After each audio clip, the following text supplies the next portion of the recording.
Assalamualaikum warahmatullahi wabarakatuh. Salam sejahtera, Om Swastiastu, Rahayu, Rahayu. Pada kesempatan kali ini saya akan membahas tentang 3 batu akik hitam yang memiliki daya mistis paling kuat, berikut dengan kisahnya.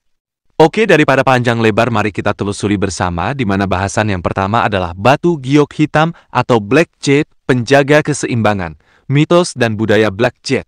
Dalam berbagai peradaban kuno, giok atau jade dianggap sebagai batu yang suci. Tapi tak banyak yang tahu bahwa ada satu jenis giok yang jauh lebih langka dan misterius. Black Jade, giok hitam yang menyerap cahaya dan memantulkan energi gelap. Di Tiongkok kuno, Black Jade dipakai oleh para tetua spiritual untuk menyegel roh jahat dan menjaga keseimbangan antara yin dan yang. Di Kalimantan dan Tanah Sunda, batu ini dianggap sebagai batu penolak bala tertinggi.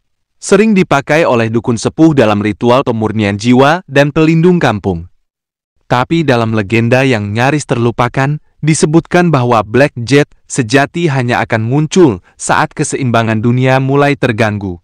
Batu ini tidak bisa dimiliki sembarang orang, karena ia bukan sekadar pelindung, tapi juga penguji jiwa. Bayangan di dalam batu giok hitam warisan leluhur.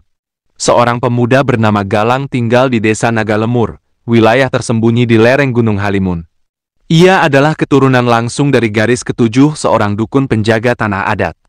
Suatu malam, setelah kematian kakeknya yang tiba-tiba, Galang diwarisi sebuah batu kecil berwarna hitam legam, terbungkus kain mori, dan berbau akar kemenyan. Kakeknya berpesan dalam surat terakhir, "Jangan gunakan batu ini sembarangan. Ia bukan untuk kekuatan. Ia untuk menjaga pintu agar tak terbuka. Awal gangguan."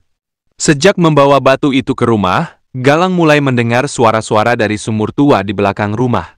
Bayangan hitam muncul di dinding meski tak ada cahaya. Dan setiap malam, ia mimpi berdiri di sebuah dataran hitam dengan gerbang batu besar yang terkunci rapat. Saat ia bertanya pada tetua desa, mereka semua diam. Satu-satunya yang mau bicara adalah seorang nenek tua yang tinggal di pinggir hutan. Ia berkata, "Itu bukan batu. Itu adalah segel. Dan segel itu sedang retak." Penglihatan dan pilihan. Galang mulai bisa melihat sesuatu yang tak terlihat orang lain. Makhluk berwujud kabut, anak kecil dengan mata hitam, dan cahaya merah dari hutan yang tak boleh dikunjungi. Ia mulai sadar, batu Black Jade itu bukan pelindung biasa, tapi penyegel gerbang dunia bawah, alam tempat makhluk halus menunggu celah untuk masuk ke dunia manusia. Jika ia gagal menjaga batu itu tetap utuh dan terkunci, gerbang tersebut akan terbuka, dan dunia akan kehilangan keseimbangannya. Pengorbanan. Saat malam gerhana datang, batu itu mulai bergetar. Gerbang dalam mimpi terbuka perlahan, dan suara ribuan bisikan mulai terdengar dari dalam. Galang tahu satu-satunya cara menyegel kembali gerbang adalah dengan mengorbankan dirinya sendiri sebagai penjaga baru, menggantikan leluhur-leluhurnya yang telah menjaga pintu selama ratusan tahun.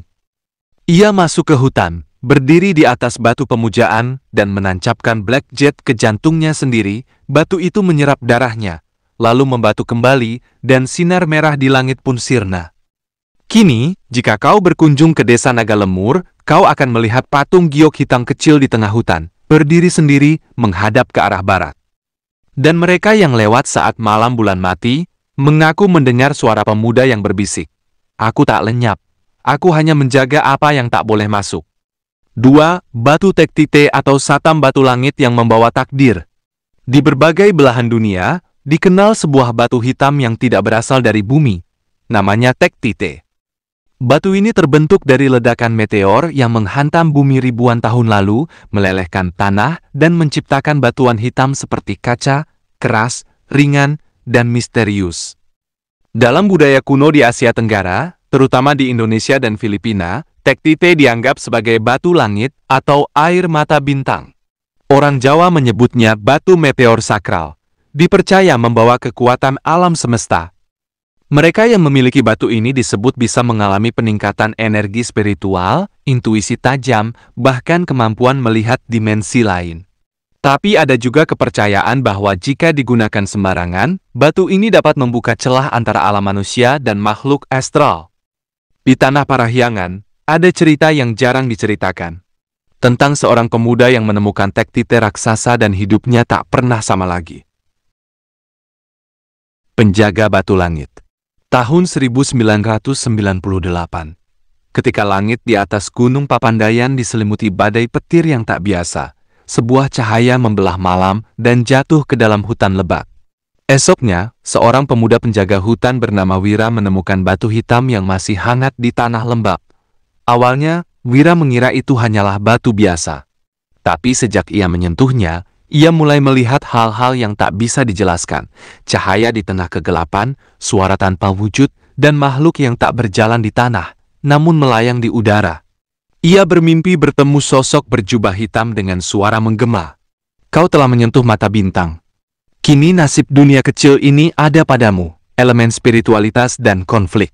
Ternyata, batu itu adalah pecahan dari benturan energi antara dua dimensi, tempat makhluk penjaga langit bertarung melawan Raja Kegelapan ribuan tahun lalu. Batu itu memilih Wira bukan tanpa alasan. Ia adalah keturunan dari garis penjaga hutan kuno, yang dipercaya memiliki darah bumi penghubung antara alam manusia dan semesta. Namun setiap kali Wira menggunakan kekuatannya, menyembuhkan luka, mengusir makhluk dari balik cermin, batu itu retak sedikit demi sedikit. Dan jika batu itu hancur, maka celah antara dua dunia akan terbuka selamanya. Saat gempa misterius melanda desanya dan suara dari balik langit terdengar, Wira harus memilih. Melindungi desanya dengan kekuatan terakhir batu Tektite, atau membiarkan dunia manusia perlahan digerogoti oleh kegelapan. Ia memilih untuk mengorbankan dirinya.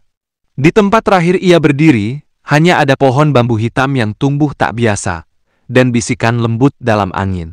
Batu langit telah kembali ke asalnya. Tapi cahaya akan muncul lagi saat dunia kembali gelap. 3. Batu obsidian cermin kegelapan jiwa. Mitos dan budaya obsidian. Obsidian bukan batu biasa. Ia bukan hasil endapan ribuan tahun, tapi lahir dari letusan gunung berapi yang sangat panas. Lava yang mendingin seketika berubah menjadi kaca hitam mengilap, tajam, dan dingin. Dalam budaya Aztec dan Maya, obsidian dianggap sebagai cermin para dewa, alat untuk melihat masa depan, dan membaca kegelapan dalam hati manusia. Di Bali dan Tanah Jawa, obsidian digunakan oleh para empu kuno untuk membuat keris-keris pusaka, karena diyakini dapat menyerap energi negatif dan bahkan menyimpan roh. Tapi ada satu kepercayaan yang jarang diketahui. Jika seseorang menatap terlalu lama ke dalam batu obsidian yang telah dibuka, ia akan melihat bayangannya yang paling gelap dan bisa terseret masuk. Cermin tanpa wajah, obsidian dari gunung meletus. Tahun 2003, Gunung Salak mengalami letusan kecil yang tidak terdeteksi besar oleh media. Tapi di desa Gunung Sari, seorang penambang batu bernama Surya menemukan sebongkah batu hitam mengilap di antara reruntuhan lahar dingin. Batu itu terasa aneh, dingin walau baru keluar dari perut bumi, dan saat disentuh, jantungnya berdetak tak teratur. Ia membawa pulang batu itu, tak tahu bahwa ia telah membawa pulang sebuah cermin roh. Bayangan pertama. Di malam pertama, Surya meletakkan batu itu di meja. Tapi saat ia melihat ke permukaannya, ia tak melihat wajahnya sendiri, ia melihat versi dirinya yang penuh luka, mata merah, dan senyum bengkok. Istrinya pun mulai mimpi buruk. Mendengar suara langkah kaki di atap, suara-suara dari dapur saat tengah malam, dan mendapati anak mereka bicara sendiri di sudut rumah. Seorang kiai tua yang didatangkan berkata, "Itu bukan batu, Pak Surya. Itu jendela." Dan sesuatu dari sisi lain sedang menatap balik. Jiwa yang terkurung. Obsidian itu ternyata menyimpan roh penasaran. Makhluk yang dulu dikurung oleh seorang empu sakti dalam zaman Mataram karena telah membunuh seluruh desanya sendiri dalam keadaan kerasukan. Batu itu adalah satu-satunya segel yang mengurung roh itu di antara dunia. Tapi saat Surya mulai terlalu sering berinteraksi dengannya, melihat ke dalam, bicara dengan bayangannya sendiri, roh itu mulai melemahkan segel. Semakin sering ia menatap batu itu, semakin kabur batas antara dirinya dan makhluk dalam batu tersebut. Penukaran wajah. Pada malam ke-40 sejak batu itu ditemukan, Surya tak bangun seperti biasa. Tapi istrinya melihat sosok yang mirip Surya duduk di ruang tamu, memandangi batu itu sambil tersenyum aneh. Ia memanggilnya, tapi pria itu hanya menjawab, "Aku sudah lama di sini. Akhirnya bisa keluar. Ternyata roh dalam batu obsidian telah menukar tempat dengan Surya. Tubuh luar tampak sama, tapi jiwa di dalamnya telah digantikan. Peringatan yang terlambat. Batu obsidian itu kini disimpan di museum kecil di kota Bogor. Tak diketahui kisahnya oleh siapapun. Tapi ada larangan tertulis kecil di bawahnya. Dilarang menatap langsung ke permukaan batu lebih dari 10 detik. Dan setiap beberapa bulan, penjaga museum mengaku melihat pantulan wajah orang lain dalam batu itu, meski tak ada siapa-siapa di ruangan itu. Ketiga kisah di atas, meskipun berbeda, menunjukkan betapa kuatnya kekuatan gaib yang terkandung dalam batu-batu akik hitam. Mereka bukan sekadar benda mati, melainkan penjaga keseimbangan, pembawa takdir, dan bahkan cermin jiwa. Kisah-kisah ini menjadi pengingat akan kekuatan alam yang tak terduga, dan pentingnya menghormati kekuatan gaib yang ada di sekitar kita. Bijaksana dalam menghadapi kekuatan tersebut, karena konsekuensi dari ketidakhati-hatian dapat sangat besar. Semoga cerita-cerita ini memberikan wawasan baru dan menambah pengetahuan kita tentang misteri alam semesta.